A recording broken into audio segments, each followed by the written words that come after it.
Delhi NCR में आज हवा और जहरीली हो गई है। दिल्ली के आनंद विहार में आज एयर क्वालिटी इंडेक्स 700 के पार चला गया।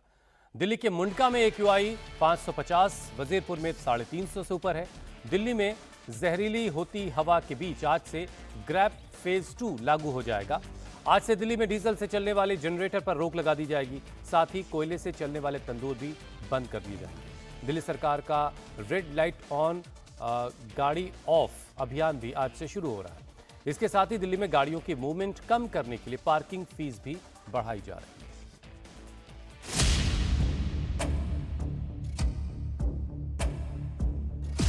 दिल्ली की हवा जहरीली हो चुकी है।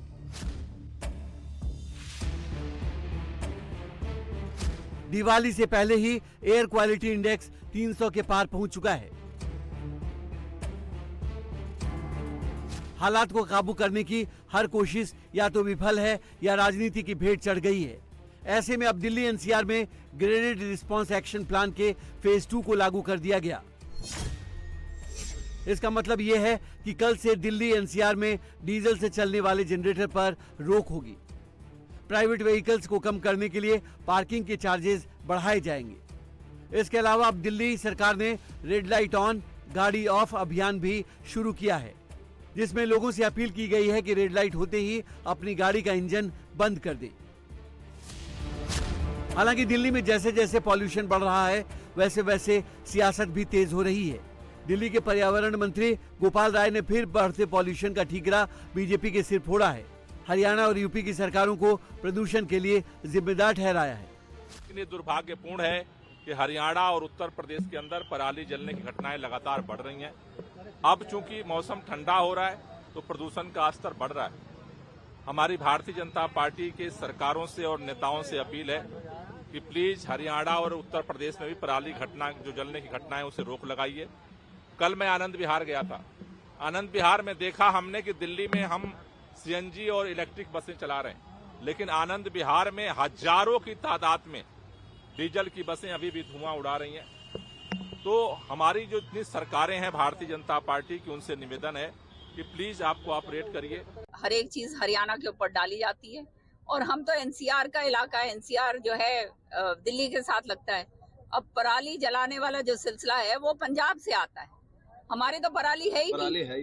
तो पराली हम जलाएंगे कहाँ से? हमारे किसानों को यूं ही बदनाम करते हैं। ये तो बिल्कुल ही ऐसी जो है राजनीतिक वाली बातें करी जाती हैं। जो हो रहा है वो उनके खुद के प्रदेश के अंदर, पंजाब के अंदर, वहाँ पराली जलाई जा रही है और उसका प्रदूषण जो है वहाँ तक जा रहा है।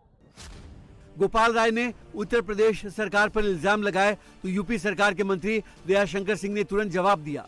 दयाशंकर सिंह ने कहा कि दिल्ली के मुख्यमंत्री और उनके मंत्री सफेद झूठ बोल रहे हैं।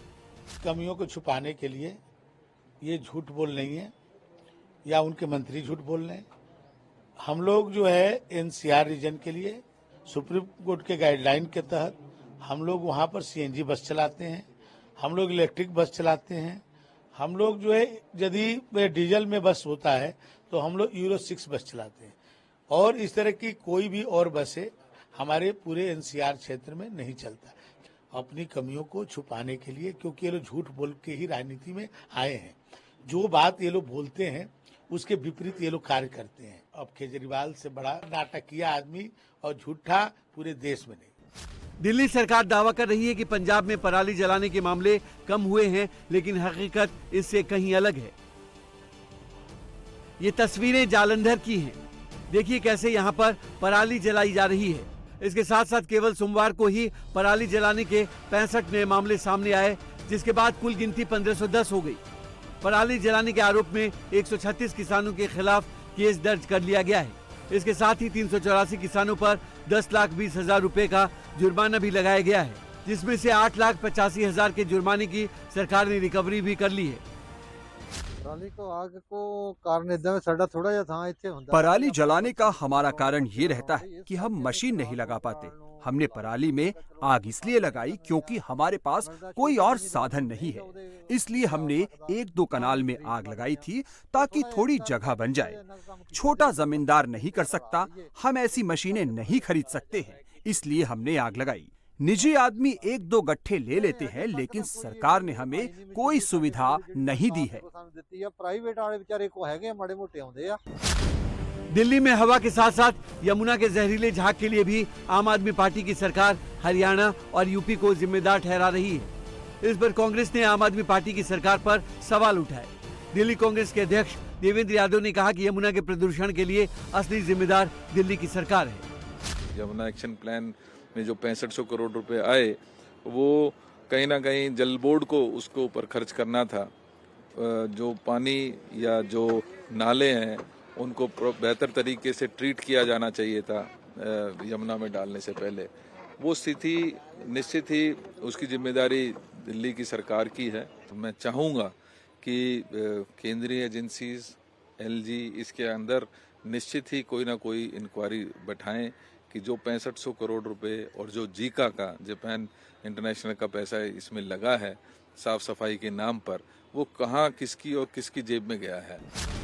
दिल्ली सरकार से सवाल पूछे जा रहे हैं कि यमुना की सफाई के लिए केंद्र से उसे 6500 करोड़ रुपए मिले, लेकिन काम कुछ नहीं हुआ।